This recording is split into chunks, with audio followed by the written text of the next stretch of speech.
Welcome to the ET335 how-to video for the Quartus Carno maps and VHDL lab. Okay, here we have a truth table for our valid BCD codes, or invalid also. And so our valid codes are going to be, and this guy's going to go from 0, 1, 2, 3, 4, 5, 6, 7, 8, 9. And here at 10, this becomes a hexadecimal A.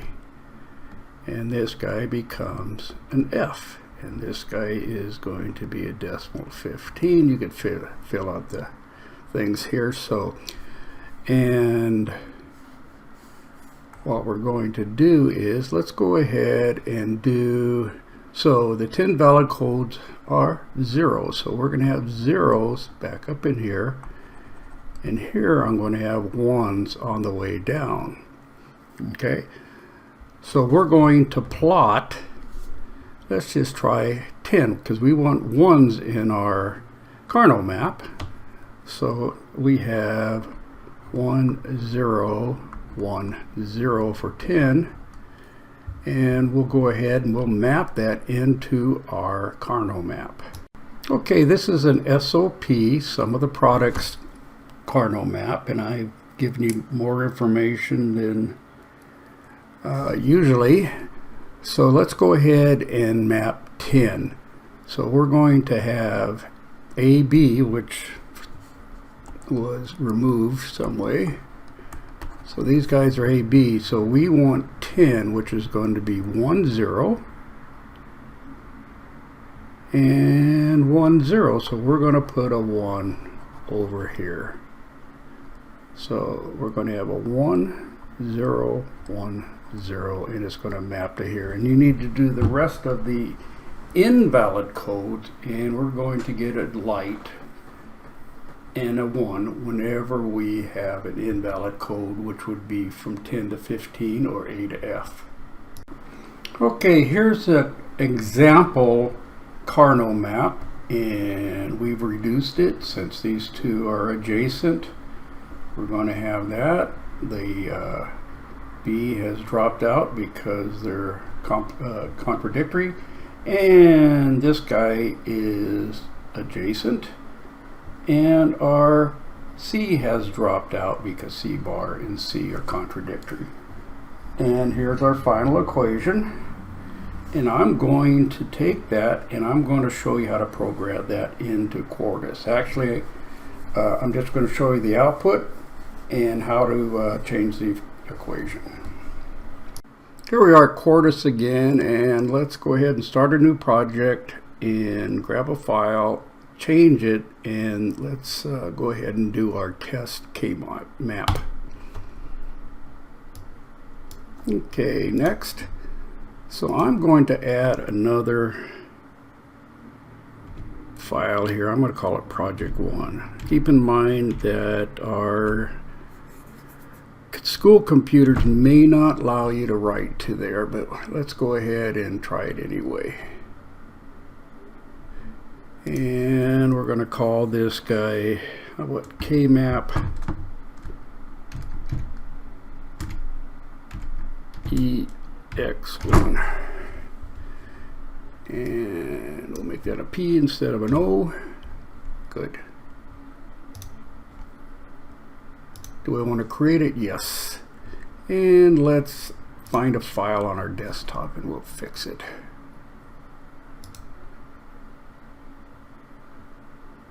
Now what we got, OR gate. Let's add it. Next.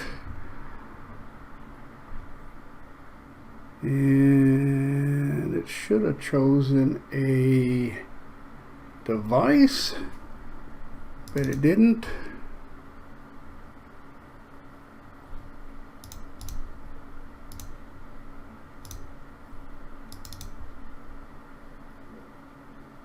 Okay, and this is a half adder, which is okay.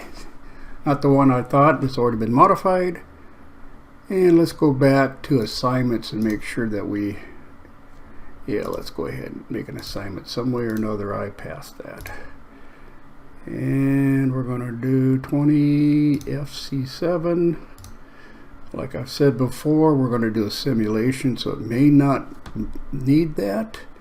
So let's go ahead and make sure. Let's go to Save As. And we're going to go to E. Going to Altera 13 and Project 2, and I'm going to change this guy to KMap EX2. Whoops, 1. Okay. And let's go double right click and remove file. And let's go ahead and run it and see, and it's not going to be happy because I forgot to change all these to KMap EX1. Everything needs to match with this crazy program, otherwise it will not like it.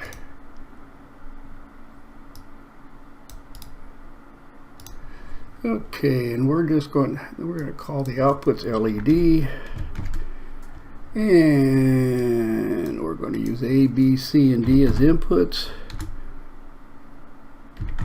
And don't worry about it if one of these variables are removed by our Carnot map during simplification, because it'll just give us a warning message. No big deal.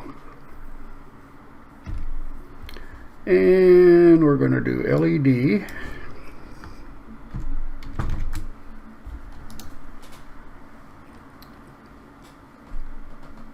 And I'll come back and fix that. Okay, my printer ran out of paper and my memory's not good enough to remember what the formula was, but I have it now. So it is LED equals, they're all going to be and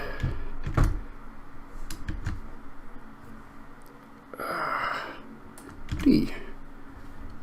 Alright, so we're going to need to put in a not B and not D.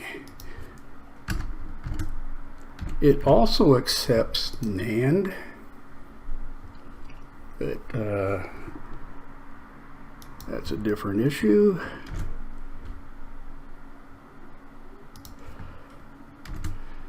And we're going to go OR because we're doing an AND/OR equation. And let's just copy this because I'm lazy. Okay, so we have A and C and not D. Good. That looks ABC, LED. Yep, let's go ahead and compile it, see what we get.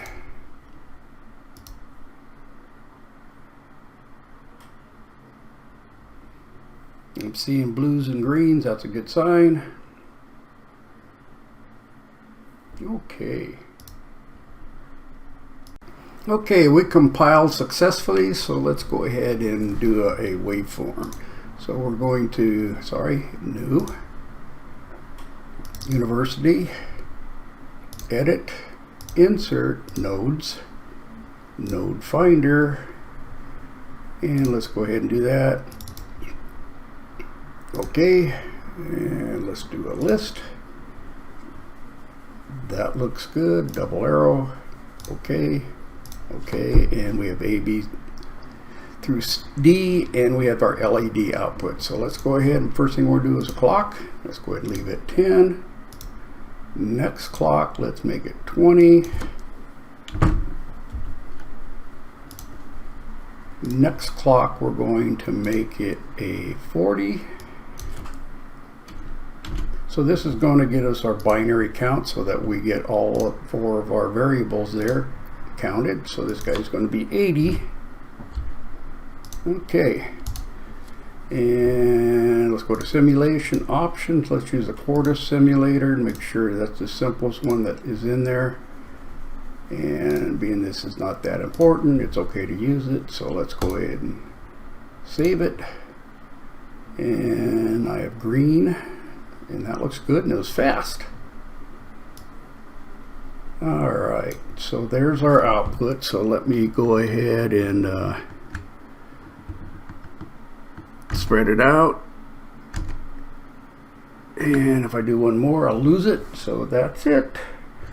Since we're here, let's go ahead and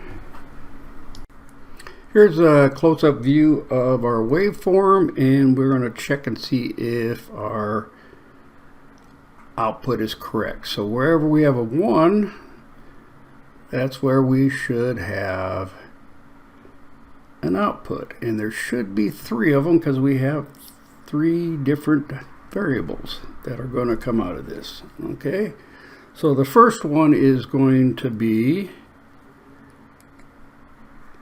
a B bar because it's low, C bar because it's low, and then D bar is low. Or since it's 0, we could go ahead and eliminate, let's see here, actually that is a B bar, C bar, D bar is one of our points. And let's go ahead and check the next one. So we have A, B bar, C, D bar, and that's a 1, and let's see if that exists in our A, B bar, C, D bar. Yes, it does. It is one of the items in our map. So let's try one more. So we've got A, B, C, D bar, and that's definitely one of our inputs on our map. So it did simplify and it did work.